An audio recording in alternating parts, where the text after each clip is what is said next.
Si querés, a menos que quieras agregar algo de Venezuela, podemos pasar a un tema del cual no hemos hablado todavía, que es el de México. Vos me Por dirás. supuesto, por supuesto. México es un tema clave.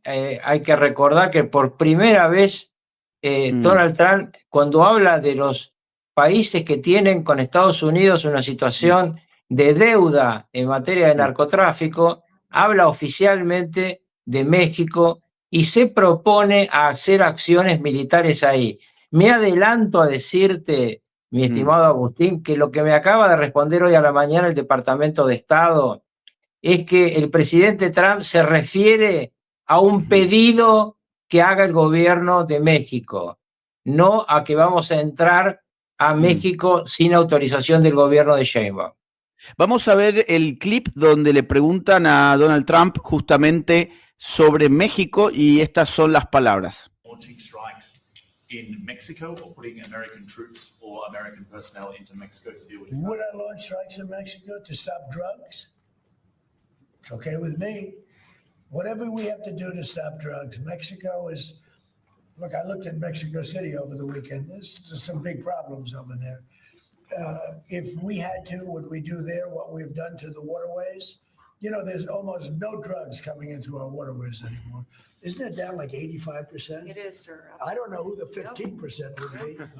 It wouldn't be you. No, that's for sure. No, I think it's been, Tons and tons. you would say that's a big signal. Absolutely. We have almost no drugs coming into our country by the sea, by, you know, the waterways. And you know why, okay? I mean, it's pretty obvious. Would I do that on the land cars? I would look, every boat we knock out, we save 25,000 American lives, not to mention the destruction of families. These families are decimated forever. The mother, the father, the children, they never recover really from it. You know, when you lose somebody like the way they live, if you lose them, but the way they die is horrible. Is it something? So when we knock out a boat and we save 25,000 lives, that's great. Now, do I feel the same way about the corridors that they use? We know every one of them. We have every one of those corridors under major surveillance. We have nobody coming in through our southern border, but we know exactly how they get their things here, how they get the drugs here, fentanyl, cocaine. Colombia has cocaine factories where they make cocaine. Would I knock out those factories? I would be proud to do it personally. I didn't say I'm doing it, but I would be proud to do it because we're going to save millions of lives by doing it. Would you only do it with Mexico's permission, though? I wouldn't answer that question. I've been speaking to Mexico. They know how I stand. We're losing hundreds of thousands of people to drugs. Bueno, interesantísimo, porque la pregunta del reportero es muy buena. ¿Lo harías sin el permiso de México? Y él en realidad ahí se niega a responderlo. Ahora, según tu información, en realidad no hay manera, por lo menos de por momento, a que haga algo así sin el permiso del gobierno mexicano, ¿no? No, porque además en la presentación que la Casa Blanca hizo ya hace 20 días al Congreso de los Estados Unidos sobre esta operación contra el narcotráfico, contra el narcoterrorismo, se cita la posibilidad de atacar plantaciones de cocaína, pero no se cita la posibilidad de actuar respecto a los traficantes que pasan el border entre Estados Unidos y México, que sin duda es un problema histórico que todos conocemos. Yo he tenido oportunidad de ver los famosos túneles que se hicieron por abajo del paredón que tenía Estados Unidos, que parecía un queso gruyere. Ahí pasaban desde personas que huían hacia Estados Unidos hasta mulas con gran cantidad de drogas. Esto en su momento tuvo una acción concertada con México. Sí sigue pidiéndole Estados Unidos a México, y es lo que habló Marco Rubio, contigo hablamos, cuando él visitó a Sheinbaum, de la charla privada donde no hubo luego conferencia de prensa de ella con él, sino de él con el secretario de Relaciones Exteriores mexicano, donde se aclaró que el tema de las cuestiones arancelarias se discutía en otra área de gobierno, pero Marco Rubio dijo, la colaboración en la lucha contra el narco tiene mucho que ver para ayudar en los temas arancelarios. Y los temas arancelarios aún no han terminado de discutirse entre México y Estados Unidos. No tuvo la suerte Sheinbaum que tuvo Milei de tener un acuerdo especial comercial y arancelario con Estados Unidos. No, Sheinbaum sigue en la mesa de negociación. Entonces, a mí me da la impresión, sumando lo que me dijeron y lo que acabamos de escuchar, que yo obviamente lo había escuchado y por eso hice la pregunta, que lo que está aquí es un aumento de la presión sobre México y además una directa sugerencia a que cuando actúen en Venezuela, México no haga nada.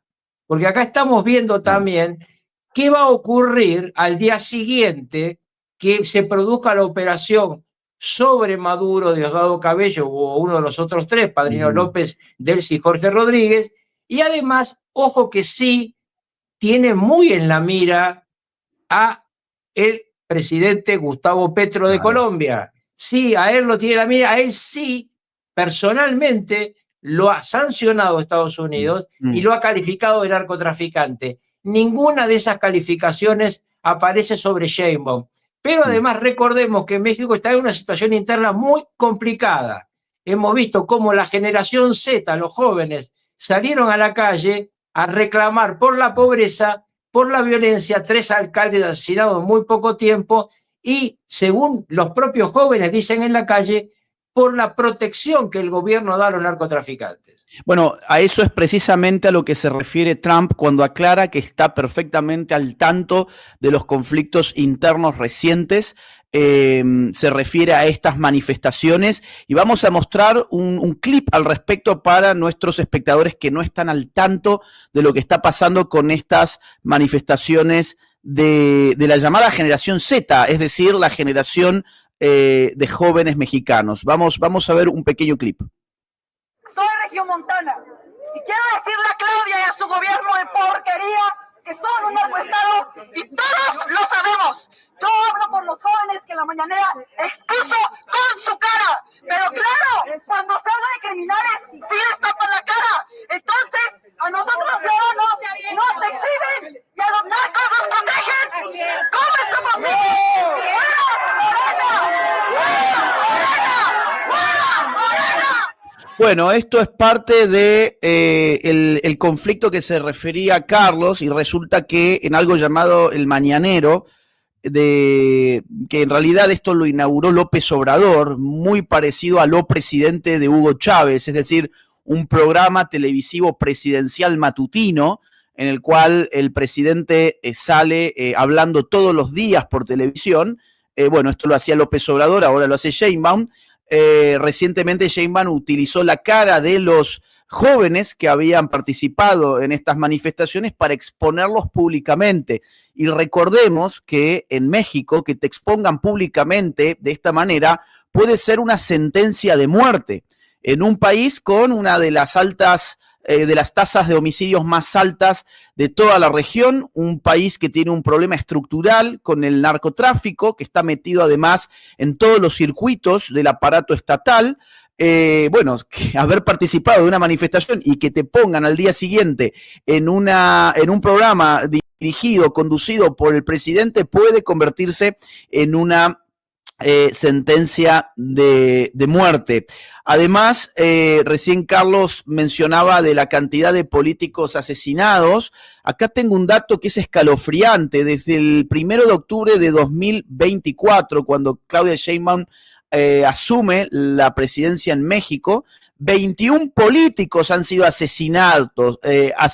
O sea, durante el mandato de Claudia Sheinbaum, 21 políticos han sido asesinados y el último de ellos probablemente fue el que más trascendió porque era un alcalde que prometía convertirse en una suerte de Bukele mexicano. Carlos Manso, alcalde de Uruapán, que fue asesinado el pasado 1 de noviembre. Estaba generando muchas expectativas, como una posibilidad para poner orden en un México convulso y atestado por la inseguridad. Así que los jóvenes se están levantando en México, hay esperanza, y en ese contexto es en el que Donald Trump habla sobre esto.